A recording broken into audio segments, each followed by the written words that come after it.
बिस्मिल्लाहिर्रहमानिर्रहीम। अस्सलामु अलैकुम माय डियर स्टूडेंट्स।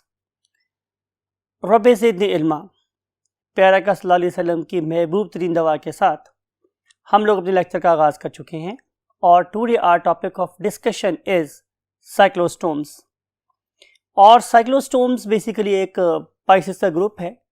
आपको याद होगा कि लास्ट लेक्चर में हमने क्लासिफिकेशन पे बात छोड़ी थी। आइए दोबारा से बात को वहीं से शुरू करते हैं। So let's move to the white board. Yes my dear students, हम बात कर रहे थे फाइलम कॉर्डेटा की। तो हमने फाइलम कॉर्डेटा को डिवाइड किया है दो ग्रुप्स में। One of them is called as acrania, other one is called as crania. तो जब मैं बात करता हूं एक्रेनिया की, तो आपको पता है कि हम अपनी बायोलॉजी में ए का मतलब लेते हैं नॉट, यानी कि नहीं है क्रेनिया, इसके अंदर क्रेनियम। क्रेनियम मेरे पास क्या है? एक ऐसा बॉक्स जो मेरे ब्रेन को एनक्लोज करता है। तो इन ऑर्गेनिजम्स के पास डेफिनेट ब्रेन जैसी कोई चीज नहीं है, इसलिए हमने इसे क्या रखा? एक्रेनिया।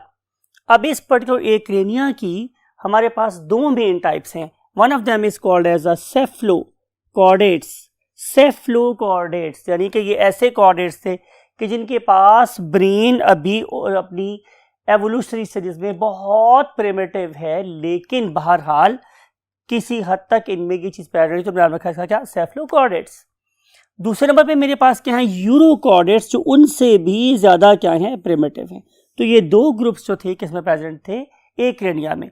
लेकिन ऑन द अदर हैंड जो मैंने इनका दूसरा ग्रुप बनाया उसका नाम क्या था? क्रेनिया। इसका मतलब ये है कि दे हैव गॉट अ ब्रेन। और ब्रेन मेरे पास कब बनेगा? कि जब मेरी बेसिक बायोलॉजिकल डिमांड्स पूरी करने के बाद अभी भी बहुत ह्यूज नंबर में एक्स्ट्रा अमाउंट में पड़े हुए हैं क्या? Intermediate neurons. तो जितने मेरे पास इंटरमीडिएट न्यूरॉन्स कितने होंगे? ज्यादा होंगे, उतना ही ज्यादा मैं एक्स्ट्रा बायोलॉजिकल एक्टिविटीज कर सकता हूं। What is meant by biological activities? इससे बड़ा सिंपल ही है हमारे स्टूडेंट्स कि मैं सो रहा हूं, मैं खा रहा हूं, मैं पी रहा हूं, मुझे प्यास लग रही है, राइट, मेरा एनिमी मेरे पे अटैक कर रहा है, मुझे उससे बचना है, वगैरह वगैरह। इस तरह की जो सारी बातें हैं, these are the basic biological demands. लेकिन जब मैं बात करता हूं हाई ऑर्डर लर्निंग की, जब मैं बात करता हूं कॉग्निशन की, जब मैं बात करता हूं रीजनिंग की, जब मैं बात करता हूं लिंग्विस्टिक्स की, तो ये है मेरे पास basically extra biological you can say activities. तो जिन ऑर्गेनिज्म के पास एक्स्ट्रा बायोलॉजिकल एक्टिविटीज करने के अलावा सोचने के लिए क्या प्रेजेंट होंगे? Extra number of intermediate neurons. तो अल्लाह ताला क्या करेंगे? उन न्यूरॉन्स को प्रोटेक्ट करने के लिए ब्रेन बॉक्स बनाएंगे। तो जिन ऑर्गेनिज्म के पास ये ब्रेन बॉक्स भी क्रेनियम प्रेजेंट है, उन सबको हमने कहाँ प्लेस कर दिया है? क्रेनिया। अब ये बात अलग है कि किसी ग्रुप ऑफ ऑर्गेनिज्म में जो क्रेनियम है वो छोटा है और किसी में ज़ाहिर है बड़ा है। और कोर्स ऑफ एवोल्यूशन में डेफिनेटली एक वो स्टेज आएगी कि जब इंसान क्रिएट हो जाएगा तो अल्लाह बोलेंगे लक़द ख़लक़नल इंसान फ़ी अहसनि तक़वीम। लेकिन बहरहाल बाकी ऑर्गेनिज्म के अंदर भी ब्रेन इज प्रेजेंट। वो अलहदा बात है कि ब्रेन छोटा है, not that sufficient to carry out activities like human activities, right? अब हम बात करेंगे क्रेनिया के अंदर हमने जिस ऑर्गेनिज्म को प्लेस किया हुआ, that is called as a vertebrates. और वर्टिब्रेट्स का मतलब आपको पता है कि इनके पास प्रॉपर एक क्या प्रेजेंट होगी? वर्टिबल कॉलम प्रेजेंट होगी। तो जिन ऑर्गेनिज्म के पास वर्टिबल कॉलम प्रेजेंट हो, जब नाम कर देते हैं वर्टिब्रेटा। और वर्टिब्रेटा की हमने बनाई हैं दो मेन सुपर क्लासेस। उनमें से एक का नाम क्या है? सुपर क्लास पाइसेस, और दूसरे के नाम क्या है? Super class Tetrapoda. पाइसेस में हमने तमाम फिशेस और फिश नुमा जानवर रखे हैं। आइए देखते हैं कि पाइसेस में मेरे पास कौन कौन सी तीन मेन टाइप्स पाई जाती हैं।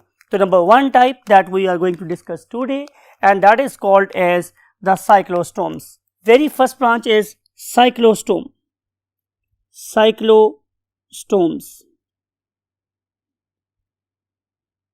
और जो दूसरा ग्रुप है मेरे पास, पहला ग्रुप कौन सा था? साइक्लोस्टोम्स। और जो मेरे पास दूसरा ग्रुप है स्टूडेंट्स, उसका नाम है कॉन्ड्रिक्थिस। और जो मेरे पास ग्रुप है ये वाला कॉन्ड्रिक्थिस, इसके अंदर तमाम कार्टिलेज की बनी हुई फिशेस शामिल हो जाती हैं। और जो मेरे पास last but not the least group इसका, उसका नाम है मेरे पास ऑस्टिक्थिस। और ऑस्टिक्थिस से मुराद मेरे पास ये है कि इसमें हमने बोनी फिशेस को शुमार करना है। तो ये तीन मेन क्लासेस हैं। और टेट्रापोडा को आप पहले पढ़ के आए हैं, यू नो वेरी वेल कि इसके अंदर हमारे पास जो सबसे पहला ग्रुप है it is called as amphibia. Right. Number 2, can anybody guess? आप ग्रेड 9 में पढ़ के आए हैं students. Yes, second group is reptilia. Second group is reptilia, इसके अंदर तमाम क्रॉलर्स आ जाते हैं और फिर आ जाते हैं हमारे पास flying animals. Can anybody name? Yes, perfect, that is called as the aves, the birds, and last but not the least your group, that is the group of mammals. तो ये है हमारे पास क्लासिफिकेशन। तो हम आपको लेके चलते हैं दोबारा से इसी बोर्ड के पहले पार्ट पर कि हम आज डिस्कस करने वाले हैं इस पर्टिकुलर ग्रुप को that is called as the cyclostomes, right. So what are the features of cyclostomes? Let's move to the second column of the board. Yes my dear students, हम पढ़ने वाले हैं फीचर्स ऑफ साइक्लोस्टोम। हस्बे आदत हम क्या सबसे पहले देखेंगे? इसके डायग्नोस्टिक फीचर। तो डायग्नोस्टिक फीचर में जो सबसे पहली बात है वो ये, इनका नाम इंडिकेट कर रहा है। साइक्लो का मतलब होता है गोल सा और स्टोम का मतलब होता है माउथ, यानी कि ये ऐसे ऑर्गेनिज्म हैं जिनके पास एक गोल सा डिस्क की तरह का सेक्टोरियल माउथ प्रेजेंट होता है। नाम इंडिकेट कर रहा है स्टोम, पढ़ के आए हैं प्रोटोस्टोम्स, ड्यूटेरोस्टोम्स, राइट। तो स्टोमा का मतलब हमेशा क्या होता है? माउथ। साइक्लो का मतलब होता है गोल सा। तो इन पर्टिकुलर फिश नुमा ऑर्गेनिजम्स का जो माउथ है ये हमेशा वेंट्रल साइड पे होता है और गोल सा होता है, इसीलिए हम इन्हें साइक्लोस्टोम्स का नाम देते हैं। सो पहली बात मेरे पास क्या हुई कि ventral sectoral circular mouth. And दूसरी जो पहचान आप लोगों को बताऊंगा वो भी बड़ी इंपॉर्टेंट है, आपने उसको माइंड में रखना है कि अगर आपको किसी ऑर्गेनिज्म में ये वाला फीचर नजर आए तो इसका मतलब है कि it can be a cyclostome. और वो क्या है? Body is eel like.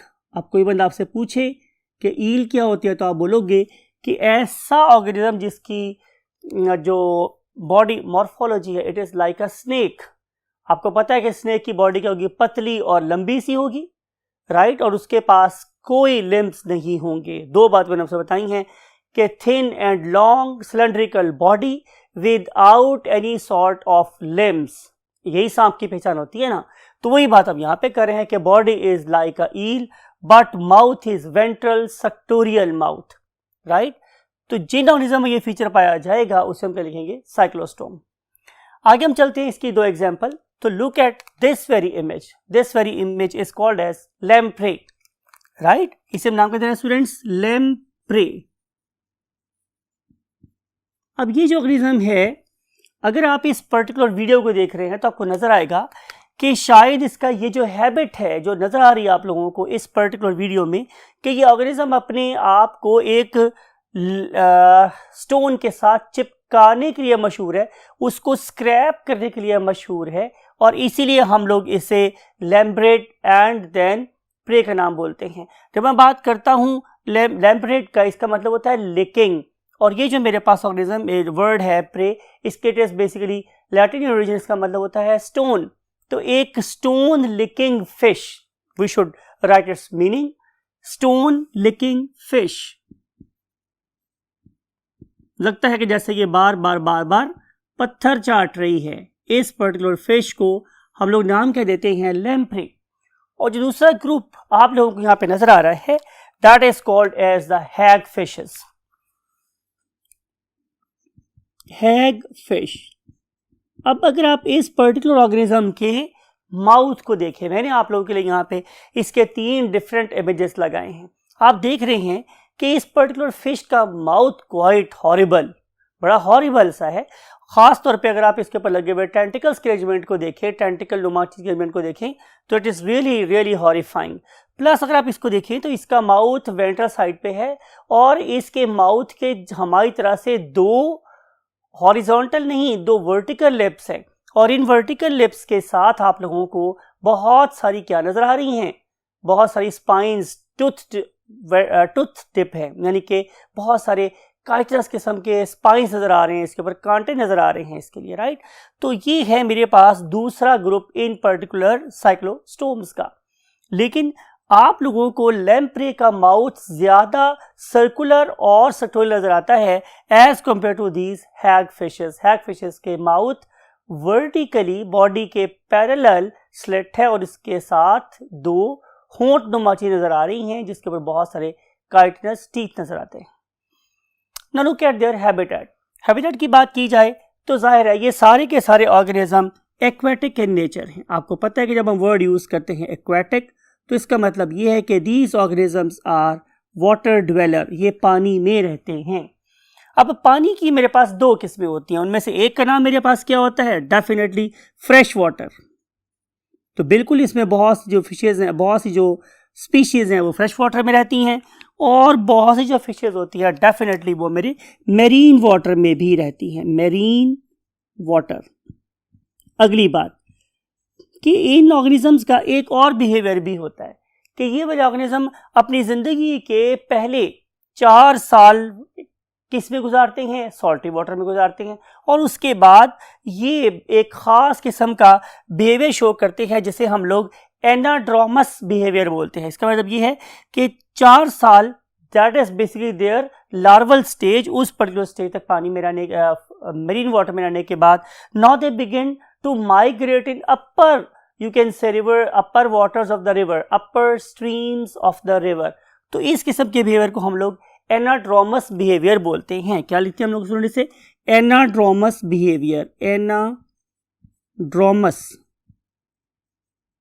Anadromous behaviour in the terms of their habitat, they pass the first years of their life in, you can say, oceans and then begin to migrate in the upper waters, right? Now we want to discuss their general behavior. Look at their basic morphology। जैसे मैंने बोला कि इनकी basic morphology कैसी है, definitely body is eel-like, body is eel-like। लेकिन snake में और इसमें फ़र्क क्या होता है कि स्नेक के एंड पे कभी टेल प्रेजेंट नहीं होती, लेकिन इनके एंड के ऊपर बिल्कुल एंड पर, कौन से एंड पे, डेफिनेटली पोस्टीरियर एंड पे there is a proper propulsive what tail और fin that will definitely help these organisms to propagate more actively in the water। And then very very important feature जो basically इन organisms को बाकी दो classes से separate करने में हमारी help कर रहा होता है। आपको पता है या आप पढ़ेंगे भी जाके कल बड़ी क्लासेस में कि अगर आप कॉन्ड्रिक्थिस की बात करें जो इसके बाद वाला ग्रुप है उसमें आप लोगों को माइक्रोस्कोपिक स्केल नजर आते हैं, माइक्रोस्कोपिक स्केल्स नजर आते हैं।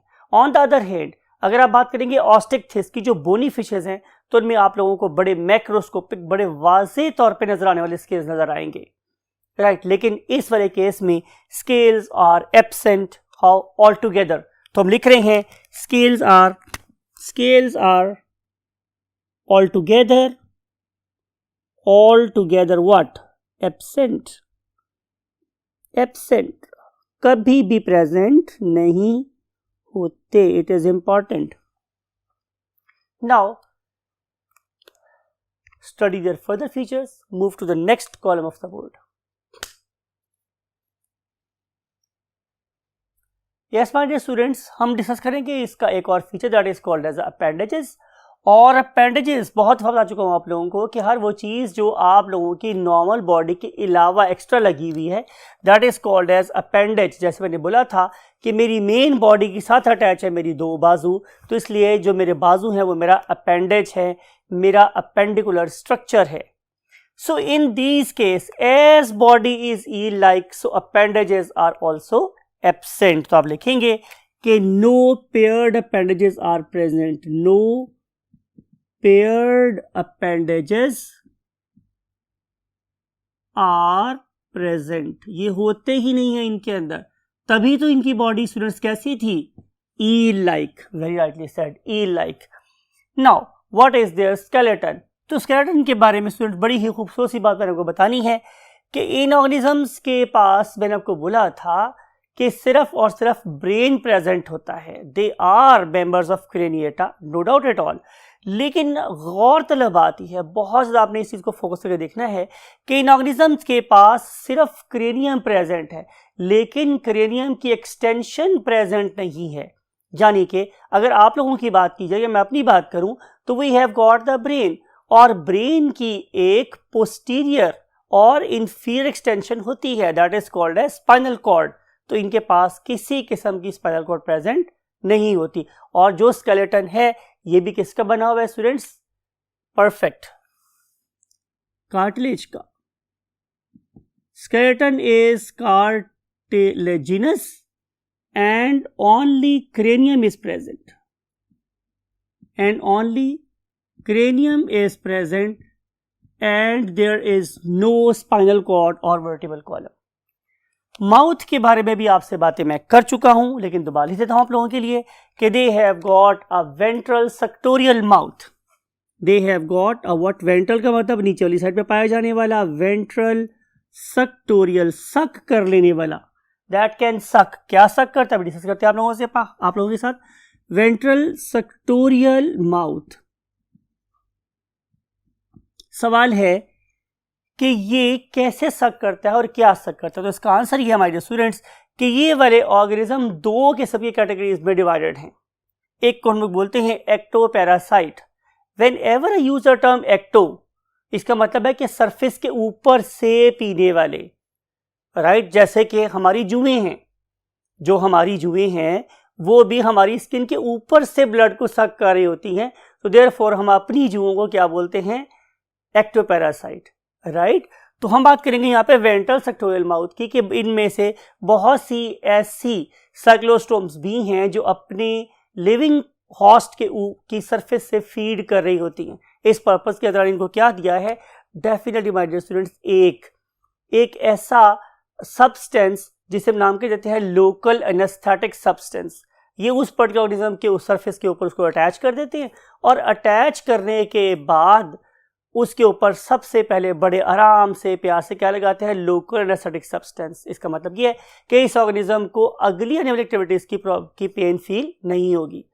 प्लस इन्हीं के दरमियान में इसी काइटनस माउथ के दरमियान में क्या प्रेजेंट है? डेफिनेटली क्या प्रेजेंट है हमारे students? Anti coagulant releasing glands और सेल्स। वो क्या रिलीज करेंगे? Anti coagulant. फायदा क्या होगा कि जब ये ऑर्गेनिज्म फीड कर रहा है तो ब्लड कभी भी नहीं रुकेगा, बल्कि वह नॉन स्टॉप वे में बहता ही रहेगा, और जब तक चाहे ये वाला ऑर्गेनिज्म अपने हॉस्ट से ब्लड को फीड कर लेगा, राइट। तो ये होगी मेरे पास दूसरी बात। और तीसरी बात जाके इसके पास एक रैस्पिंग किस्म का, रगड़ के, नोच के, एंकर करके खाजने वाला माउथ प्रेजेंट है। तो जो ऑर्गेनिज्म फीड करते हैं गोश्त के ऊपर, वो लिटरली इससे क्या कर सकते हैं? स्क्रैप कर सकते हैं, लिहाजा हम इन्हें स्क्रैपर्स भी बोलते हैं।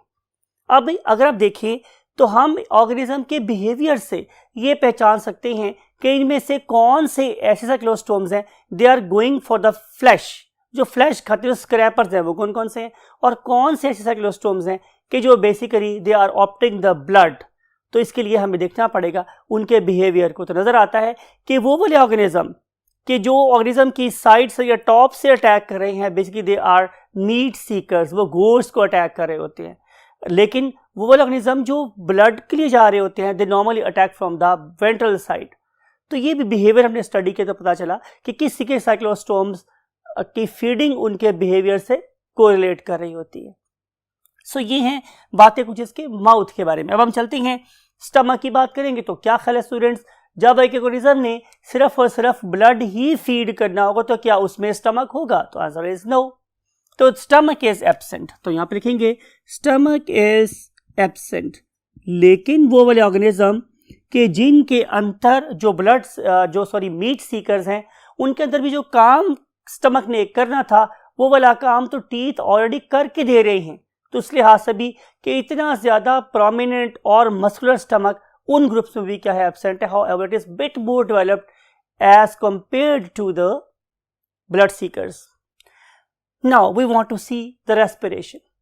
अगर मैं आपको रेस्पिरेशन के बारे में कुछ कहूं तो आप फौरन पहचानेंगे कि सर डेफिनेटली ये एक्वाटिक ऑर्गेनिज्म है, तो इनके पास गिल्स ही प्रेजेंट होंगे। तो परफेक्ट, गिल्स आर प्रेजेंट, और यहाँ पे 6 to 14 pairs of gills present होते हैं। Quite a huge number, 6 to 14 pairs of gills are present. और आप डेफिनेटली ग्रेड 9 में पढ़ के आए होंगे कि ये माउथ से पानी को अपने अंदर लेके जाते हैं, फिर अपनी ओरल कैविटी को डिप्रेस करते हैं, and water is forced to the pharyngeal region, और उस फेरेंजियल रीजन में it will take the lateral position, mean साइडों की तरफ पानी मूव करेगा, और डेफिनेटली इसके गिल बार्स और गिल लैमेली को क्या करता हुआ, नहलाता हुआ, उसको एयरेट करता हुआ water will then come out through the visible what gill slits. यानी कि इस वाले केस में हम तसव्वुर भी नहीं कर सकते कि इनके पास किसी किस्म का क्या प्रेजेंट होगा। Anybody can guess. ओपर्कुलम, आपको आप पढ़ के आएंगे, ये बात भी आपको पता है कि फिश के गिल्स के ऊपर जो फ्लैप, बोनी फ्लैप लगा होता है, दैट इज कॉल्ड एज ओपर्कुलम।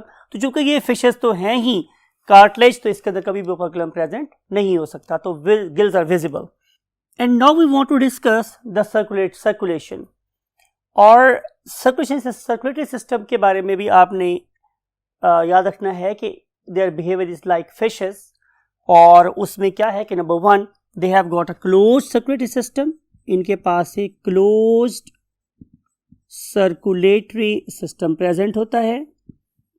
ये हो गई मेरे पास पहली बात। इसका मतलब ये है कि they will beer one heart, right, and they will have arteries, then they will have capillaries, and finally they will have veins। तो यही फीचर्स होते हैं हमारे क्लोज सर्कुलेटरी सिस्टम के। बाकी सारी बातों की इतनी खास इंपॉर्टेंस नहीं है, लेकिन आपने बहरहाल इसके हार्ट के बारे में ज़रूर लिखना है कि they consist of only one atrium, इनके पास सिर्फ एक एट्रियम है और इनके पास एक ही वेंट्रिकल है। और आपको पता है जब मेरे पास एक ही वेंट्रिकल होगा और एक ही एट्रियम होगा तो मुझे इस हार्ट के लिए एक नाम लिखना चाहिए, और वो नाम क्या है? Venous heart. यानी कि इसका जो हार्ट है it is going to receive and pump impure blood only, therefore it is venous heart. लिख देता हूँ ताकि आप मिस ना कर दें कोई वर्ड, वीनस हार्ट। चलते चलते हम पहुँचे आज की आखिरी बात की तरफ, और वो क्या है? रिप्रोडक्शन। अगर मैं रिप्रोडक्शन की बात करूं तो मुझे उसमें 3-4 पैरामीटर्स को माइंड में रखना है। Number 1 is their sexes. अगर मैं सेक्सेस की बात करूं तो इन ऑर्गेनिज्म के मेल और फीमेल सेपरेट होते हैं, यानी कि मेल एक अलहदा ऑर्गेनिज्म है और जो फीमेल है वो एक अलहदा ऑर्गेनिज्म है। लेकिन जब मैं बात करता हूं हैग फिशेस की, मैं लिख रहा हूं बट, ठीक है, बट जो हमारी हैग फिशेस होती हैं, आपने देखा था कि जो हैग फिशेस थी उनके बड़े खौफनाक किस्म के माउथ सर्टोरियल डिस्क थी। और अगर मैं आपको एक मूवी याद करूं, उसका नाम था ट्रेमर्स, तो शायद जो ट्रेमर मूवी थी वो भी किसी हैग फिश की शक्ल से मुतासर होकर शायद बनाई गई थी। तो बहरहाल ये जो हैग फिशेस होती हैं they are not you can say having different sexes or different organism, but they have both sexes in the same organism, यानी कि टेस्टिस भी ओवरी भी एक ही ग्रुप में प्रेजेंट हैं। तो ऐसे ग्रुप को हम नाम क्या देते हैं? यस, परफेक्ट, हमें नाम देते हैं hermaphrodites।